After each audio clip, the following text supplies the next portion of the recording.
Selamat datang kembali di video pembelajaran akuntansi kelas 10. Pada pertemuan kali ini, kita akan membahas tentang persamaan akuntansi dan juga cara mencatat ikhtisar persamaan akuntansi. Jadi selamat menyaksikan. Pada pertemuan hari ini, kita akan mempelajari tentang persamaan akuntansi. Tapi sebelum itu, kita harus tahu dulu pengertian persamaan akuntansi. Pengertiannya adalah persamaan akuntansi adalah persamaan yang menggambarkan posisi di mana jumlah harta atau aktiva sama dengan kewajiban ditambah ekuitas atau modal. Jadi, berdasarkan konsep pengertian dari persamaan akuntansi ini, kita bisa merumuskan formula persamaan akuntansi sebagai berikut. Persamaannya adalah aktiva atau harta adalah kewajiban ditambah modal, di mana aktiva itu berlaku sebagai tempat penggunaan dana, sedangkan kewajiban itu adalah sumber dana. Maka dari itu, jumlah aktiva akan selalu sama dengan jumlah kewajiban ditambah modal. Tetapi jika tidak sama, itu berarti terjadi kesalahan penulisan atau kesalahan penjumlahan. Sekarang kita akan masuk pengaruh transaksi terhadap persamaan akuntansi. Transaksi sendiri adalah peristiwa ekonomi perusahaan yang mengakibatkan perubahan pada posisi keuangan, yaitu aktiva, kewajiban, dan modal. Jadi setiap transaksi akan mengakibatkan perubahan pada posisi keuangan. Perubahan itu antara lain seperti aktiva dengan aktiva. Sebagai contoh adalah pembelian secara tunai. Dengan pembelian secara tunai itu berarti barang yang dibeli, sebagai contoh adalah pembelian peralatan secara tunai. Jadi di mana peralatan akan bertambah dan kas akan berkurang. Jadi di sini dapat kita lihat bahwa peralatan adalah aktiva. Jadi aktiva bertambah di segi peralatan dan kas berkurang, dan kas juga adalah aktiva. Aktiva di sisi kas itu akan berkurang. Yang kedua adalah aktiva dengan modal. Jadi ibaratkan contoh yaitu transaksi modal. Jadi pemilik menanamkan modal, hal itu akan mengakibatkan modal bertambah, dan modal itu akan masuk ke dalam kas, dan kas itu adalah termasuk dalam akun aktiva. Jadi dengan penanaman modal itu berarti modal akan bertambah, dan kas yaitu aktiva itu akan juga bertambah. Dan yang terakhir adalah aktiva dengan kewajiban. Diibaratkan contohnya adalah pembelian secara kredit. Nah, sebagai contoh, jika kita melakukan pembelian perlengkapan secara kredit, itu berarti kita akan berhutang. Jadi kewajiban atau utang itu akan bertambah. Nah, di sisi lain, aktiva juga akan bertambah, yaitu di sisi perlengkapan, di mana perlengkapan akan bertambah sebesar berapa yang dibeli tadi. Dan berikutnya, kita akan masuk ke pencatatan transaksi ke dalam persamaan akuntansi. Jadi di sini kita akan melakukan catat mencatat dan juga melakukan penjumlahan. Jadi langkah-langkah sebelum melakukannya adalah pertama, siapkan format persamaan akuntansi. Jadi formatnya berbentuk seperti ini. Di sisi sebelah kiri itu adalah tanggal. Jadi sebagai contoh ditulis bulan dan tanggal, itu Januari tanggal 1. Lalu di sebelah kanannya ada kolom aktiva, dan di bawah kolom aktiva itu ada akun-akun yang tergolong kepada aktiva seperti kas, piutang, dan perlengkapan. Nah, di sisi kanannya lagi itu ada utang atau kewajiban. Nah, jadi di sini bisa kita masukkan akun-akun seperti utang usaha dan utang bank. Dan di sisi sebelahnya lagi adalah modal. Di situ kita masukkan contohnya adalah modal Adam, di mana pemiliknya adalah Adam. Maka kita buat modal Adam. Dan yang di sisi paling ujung sebelah kanan itu adalah keterangan. Disitulah kita akan mencatat keterangan tentang pendapatan atau beban nantinya. Setelah menyiapkan format persamaan akuntansi, kita melakukan analisis transaksi. Nah, jadi dalam analisis ini kita akan menjawab beberapa pertanyaan, yaitu adalah akun apa yang dipengaruhi oleh transaksi tersebut. Dan yang kedua adalah apakah transaksi tersebut menyebabkan penambahan atau pengurangan nilai dari akun-akun tadi. Setelah melakukan analisis baru kita akan mencatatnya. Tetapi untuk persamaan akuntansi ini ada beberapa tips yang akan saya berikan. Yang pertama adalah transaksi yang dilakukan secara tunai itu biasanya akan mempengaruhi kas. Jadi kebalikannya, jika transaksi dilakukan secara kredit itu akan mempengaruhi piutang atau utang. Jadi apa perbedaan piutang dengan utang? Sebagaimana kita ketahui, kalau piutang itu adalah pihak lain yang berhutang kepada kita. Sedangkan utang itu adalah pihak kita yang berhutang kepada pihak lain. Dan tentang perbedaan ini sudah kita bahas di pertemuan sebelumnya. Dan yang terakhir, akun-akun nominal itu dimasukkan ke kolom modal dengan menambahkan keterangan.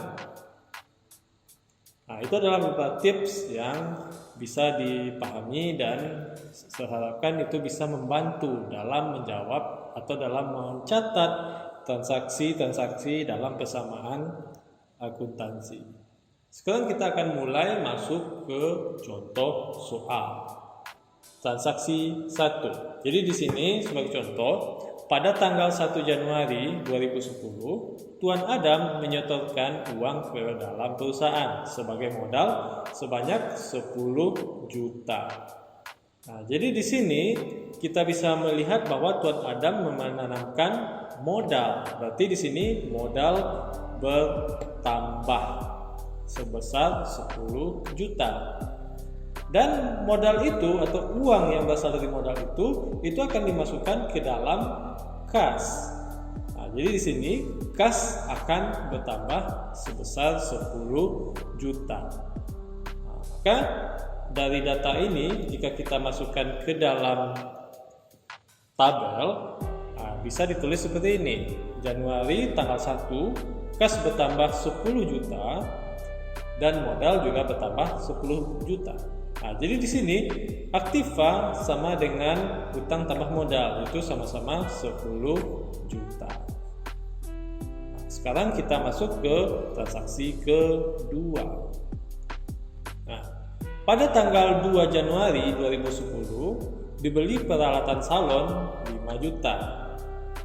Nah, jadi di sini kita diibaratkan membeli peralatan dengan tunai. Itu berarti kita mengeluarkan uang sehingga kas kita akan berkurang sebesar 5 juta.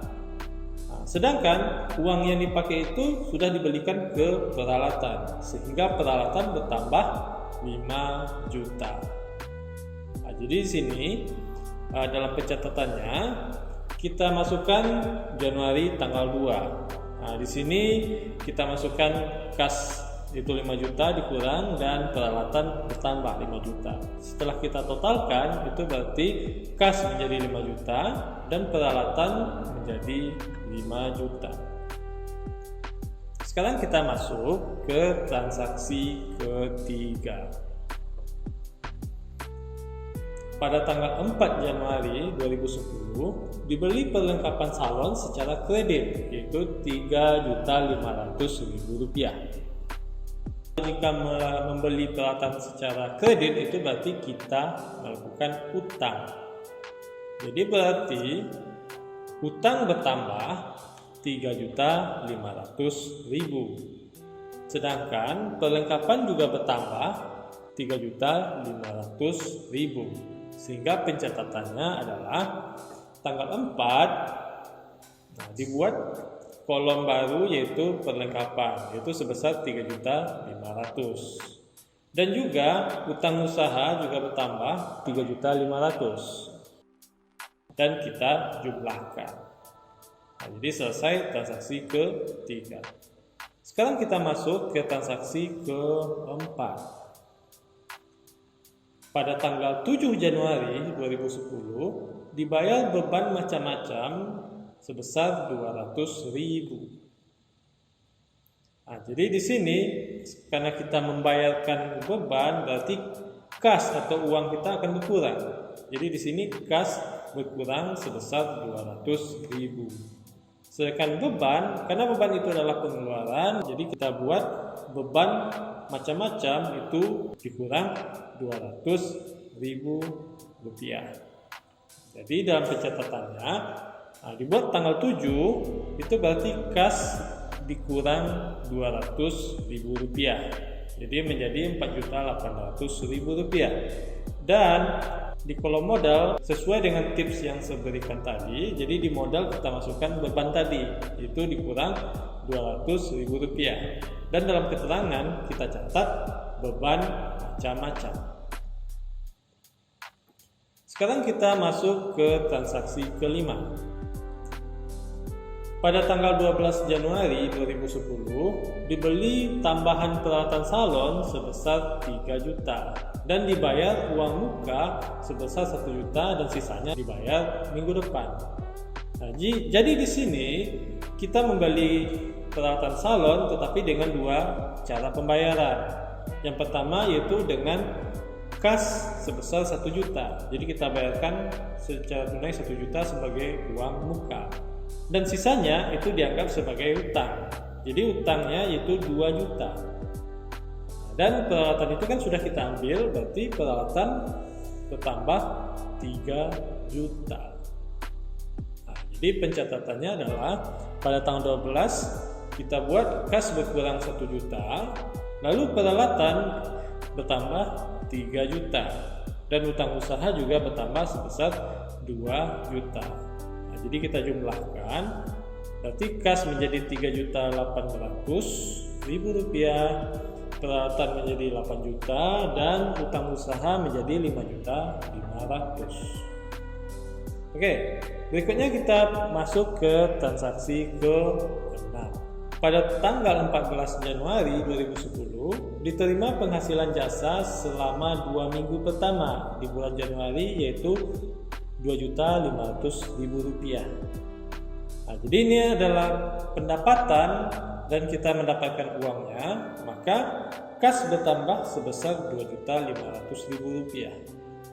Dan pendapatan itu akan kita masukkan ke kolom modal nantinya dan dibuat keterangan. Jadi pendapatan juga dibuat bertambah 2.500.000 rupiah. Sehingga pencatatannya adalah dibuat tanggal 14, lalu kas ditambah 2.500.000 sehingga jumlah kas adalah 6.300.000 rupiah. Dan di kolom modal kita masukkan 2.500.000 rupiah dan kita cantumkan keterangan yaitu pendapatan salon. Nah, jadi setelah dijumlahkan maka modal menjadi 12.300.000 rupiah. Berikutnya kita masuk ke transaksi 7. Nah, pada tanggal 15 Januari 2010 telah diselesaikan pekerjaan senilai 500.000 dan akan dibayar nantinya.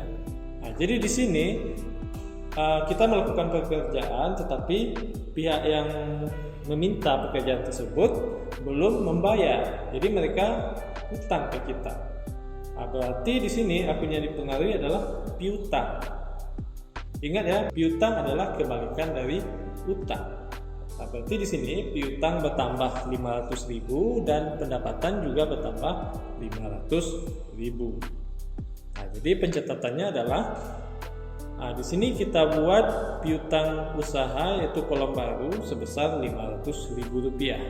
Sehingga totalnya adalah 500.000 rupiah. Lalu di kolom modal kita tuliskan 500.000 rupiah dan keterangannya adalah pendapatan salon. Lalu kita jumlahkan menjadi 12.800.000 rupiah. Itu adalah transaksi 7. Apakah merasa capek? Tidak ya? Oke, sekarang kita lanjut ke transaksi 8. pada tanggal 17 Januari 2010 diterima hasil penjualan sampo sebesar Rp250.000. Jadi di sini sama dengan pendapatan tadi, berarti kita mendapatkan pendapatan sebesar 250.000 dan uangnya masuk ke kas, sehingga kas bertambah 250.000. Jadi di sini pencatatannya adalah kas bertambah 250.000 menjadi Rp6.550.000, dan di kolom modal kita tambahkan pendapatan lain-lain karena itu adalah pendapatan secondary dari salon tadi, makanya kita buat pendapatan lain-lain. Jadi ditambah 250.000. Jadi totalnya adalah Rp13.050.000. Sekian video pembelajaran hari ini. Saya harapkan semuanya bisa paham dan mampu mencatat ikhtisar persamaan akuntansi dengan baik dan benar. Sampai ketemu lagi di video pembelajaran